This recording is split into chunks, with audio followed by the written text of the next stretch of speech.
Hello friends, હું છું Hardik Patel, icon engineering tuition ક્લાસીસની ચલાવનાર વિદ્યાર્થી મિત્રો આપનું સ્વાગત છે.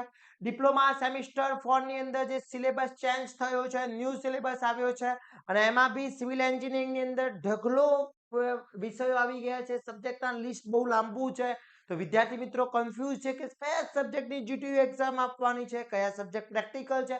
આટલા બધા સબ્જેક્ટ છે, તો વિદ્યાર્થી મિત્રો આજના દરેક ડાઉટ તમારા આ વિડીયોમાં અમે સોલ્વ કરવાના છે. ચેનલ ઉપર નવા હોય તો ચેનલને સબસ્ક્રાઇબ કરી દેશો, બેલ આઇકોન ઓન કરી દો જેથી નવા વિડીયો આવે તરત જ નોટિફિકેશન આવી જશે. સેમિસ્ટર 4 માટેનું વોટ્સઅપ ગ્રુપ બનાવેલું છે. જો હજી સુધી તમે જોઈન નથી થયા તો ફટાફટ જોઈન થઈ જશો, જેની લિંક બાયોમાં મૂકેલી છે, ત્યાંથી તમે જોઈન થઈ શકો છો. અને સેમિસ્ટર 4 માં આ વખતે સિવિલ બ્રાન્ચની અંદર ડેલી લાઈવ લેક્ચરના કોર્સ લઈને અમે આવી રહ્યા છે. રેગ્યુલર કોર્સ તો છે, જોડે જોડે ડેલી લાઈવ લેક્ચરનો કોર્સ બી લઈને આવી રહ્યા છે. તો દરેક ઇન્ફોર્મેશન અમે તમને વોટ્સઅપ ગ્રુપમાં શેર કરવાના છે. તો વિદ્યાર્થી મિત્રો વોટ્સઅપ ગ્રુપમાં જોઈન થવાનું ના ભૂલશો. હવે વાત કરીએ સિવિલ બ્રાન્ચની અંદર કયા કયા સબ્જેક્ટ ઓફર થયા છે, તો જોઈએ સિવિલ બ્રાન્ચની અંદર જે સિલેબસ આવ્યો છે એની અંદર જે સબ્જેક્ટ ઓફર થયા છે એ સબ્જેક્ટના અહીંયા બધા જ લિસ્ટ અહીંયા આવી ગયું છે. ઓકે, તો દરેક સબ્જેક્ટમાં આપણે એ ચેક કરવાના છે કયા કયા સબ્જેક્ટ છે, કેટલા સબ્જેક્ટ છે. તો એની અંદર ફર્સ્ટ તમારો અહીંયા જે જોઈ શકો છો કે ફર્સ્ટ જે ઇન્ટરપ્રિટેડ એન્ડ સ્ટાર્ટઅપ આ એક સબ્જેક્ટ છે અને એક આર્ટિફિશિયલ ઇન્ટેલિજન્સ એન્ડ પ્રોમોટિંગ એન્જિનિયરિંગ છે. આ બંને તમારા ઓપન ઇલેક્ટિવ છે, એટલે આ બંને સબ્જેક્ટમાંથી કોઈ એક સબ્જેક્ટ તમારી જીટીયુ એક્ઝામ આવશે. આ બંનેમાંથી તમારી કોલેજ તમને સિલેક્ટ કરીને આપશે. ઓકે, અને મે બી તમારી જે કોલેજ છે એ જો તમને ચૂઝ કરવાનો ઓપ્શન આપે તો તમારે તમારે સબ્જેક્ટ સિલેક્ટ કરવાનો કરી શકો છો, મારું સજેશન છે. ઓકે, હવે જો તમને કોલેજ સિલેક્શન નથી આપીને કોલેજે કહી દીધો છે તો આ બંનેમાંથી તમારી કોલેજે કયો સબ્જેક્ટ તમને આપ્યો છે એ તમારે ખાસ અમને કોમેન્ટ કરવાની છે. એના પછી વાત કરીએ હાઇડ્રોલિક્સની અંદર વાત કરીએ તો હાઇડ્રોલિક્સ એક કમ્પલસરી સબ્જેક્ટ છે જેની જીટીયુની એક્ઝામ આવવાની છે, જે તમારો સેકન્ડ નંબરનો થઈ ગયો subject.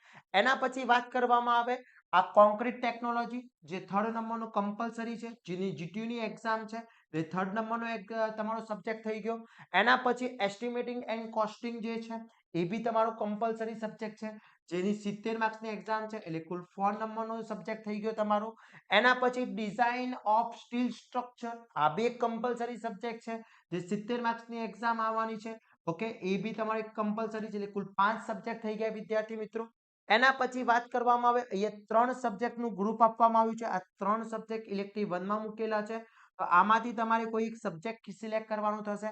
Water and resource engineering છે, ગ્રાઉન્ડ વોટરિંગ એન્જિનિયરિંગ છે અને ઇરિગેશન એન્જિનિયરિંગ છે. આમાંથી કોઈ એક સબ્જેક્ટ તમારો આવશે, એટલે 6 નંબરનો સબ્જેક્ટ થઈ ગયો. આ ત્રણમાંથી એક સબ્જેક્ટ તમારો આવશે. કોલેજ તમને ચૂઝ કરવાનો ઓપ્શન આપી શકે છે, અથવા કોલેજે તમને શેર કરી દીધો હશે તો કયો સબ્જેક્ટ શેર કર્યો છે એ તમારે કોમેન્ટ કરવાની છે. અને નીચે તમને એક બીજો આપ્યો છે, રેલવે આપ્યો છે, ટ્રાફિક એન્જિનિયરિંગ એન્ડ એરપોર્ટ વાળો જે આપ્યો છે, એક આ તમારો, એટલે કુલ 7 સબ્જેક્ટની એક્ઝામ છે. ઓ માય ગોડ, 7 સબ્જેક્ટ તમારા એક્ઝામ લેવાના છે જીટીયુ માં. સેમિસ્ટર 4 ની અંદર કુલ 7 સબ્જેક્ટની એક્ઝામ છે વિદ્યાર્થી મિત્રો. બહુ જ વધારે પડતા સબ્જેક્ટ આપેલા છે. તો વિદ્યાર્થી મિત્રો શરૂઆતથી જ સ્ટાર્ટિંગથી જ તૈયારી સ્ટાર્ટ કરી દેવી પડશે.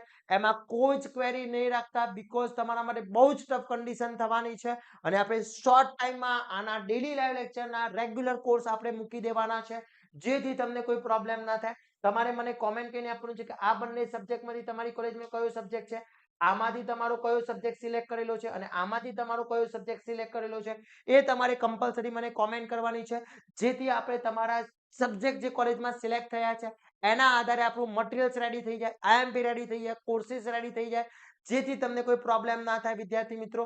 તો ચિંતા ના કરશો, સાથે મળીને સેમિસ્ટર 4 ના આપણે ભૂકા બોલાવવાના છે. તો ફટાફટ વિદ્યાર્થી મિત્રો મને કોમેન્ટ કરી દેશો અને આવા જ નવા સબ્જેક્ટ સાથે નવા દિવસે મળીશું. ત્યાં સુધી વિદ્યાર્થી મિત્રો મને રજા આપશો. જય હિન્દ, જય ભારત.